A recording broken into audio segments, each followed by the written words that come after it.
Aujourd'hui, je vous emmène en Espagne. Nous allons faire des churros con chocolate de Madrid. J'ai une recette qui vient tout droit d'une chocolateria de San Ginés et qui va nous permettre en fait de découvrir un petit peu cette culture. Moi, j'ai découvert ça quand j'étais adolescente. J'ai adoré. Mon mari a adoré et je peux même pas vous en montrer parce que tout a été mangé. Du coup, suivez-moi en cuisine.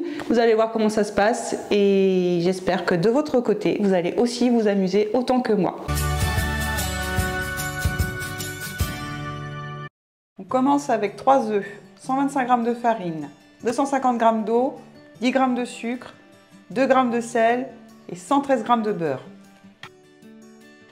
On commence par verser l'eau dans la casserole, puis on va rajouter le beurre. On règle sur thermostat 8 pour démarrer un peu fort, on rajoute le sel et le sucre.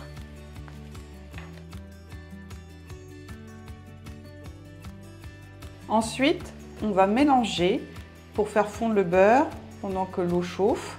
J'ai baissé mon thermostat à 4 pour pas que ça brûle. Je remonte un petit peu puisque le beurre ne fondait pas assez rapidement. Une fois que c'est bien fondu, on va rajouter la farine en une seule fois. On va procéder comme pour une pâte à choux, c'est-à-dire qu'on va faire une panade. On va faire cuire la farine et on va dessécher ce pâton. Vous voyez, quand ça commence à former une belle boule et que ça laisse des traces dans le fond de la casserole, c'est vraiment comme une pâte à choux. On va s'arrêter de cuire cette farine. Vous voyez, j'ai baissé mon thermostat pour pas que ça brûle, il est à 3 maintenant. Et on va pouvoir mettre le thermostat de la friteuse à 190 pour préparer la chauffe. Là, j'ai une belle boule dans le fond de ma casserole. Je vais pouvoir la transvaser dans mon bol de KitchenAid.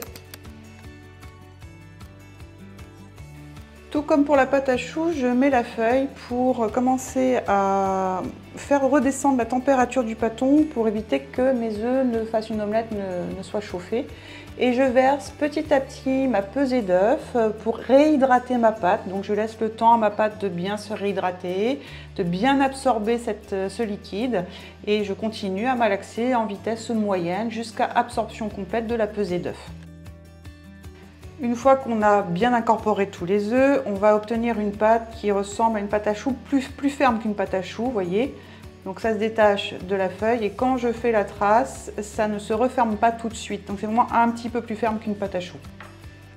On va pouvoir maintenant transvaser dans l'appareil à churros. Si vous n'en avez pas, vous pouvez prendre une poche à douille avec une douille cannelée pour faire les petites rainures qu'il y a façon classique sur les churros.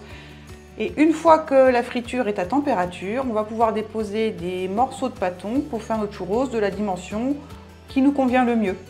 Moi, je les aime un peu plus grands. Je n'aime pas trop quand c'est tout petit. J'aime bien quand c'est assez long.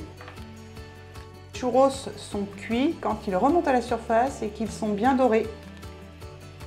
On passe aux ingrédients du chocolate, 28 g de chocolat noir, 250 g de lait, 5 g de sucre et 10 g de maïzena. Dans la moitié du lait, je fais fondre le chocolat à température moyenne. Au préalable, dans la seconde moitié de lait, j'ai fait dissoudre la maïzena et le sucre que je rajoute dans ma première préparation une fois que le chocolat est fondu. Je mélange à feu doux comme pour une béchamel. En fait, la maïzena va faire épaissir cette sauce et va nous donner un chocolat très onctueux, très épais comme dans les vraies chocolateria d'Espagne.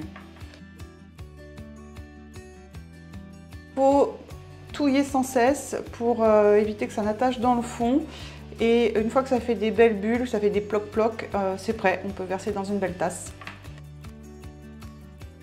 Ensuite, on se fait plaisir, on trempe les churros dans ce merveilleux chocolaté et on peut passer un agréable moment, soit au goûter, soit au petit déjeuner. Voilà, la recette est terminée.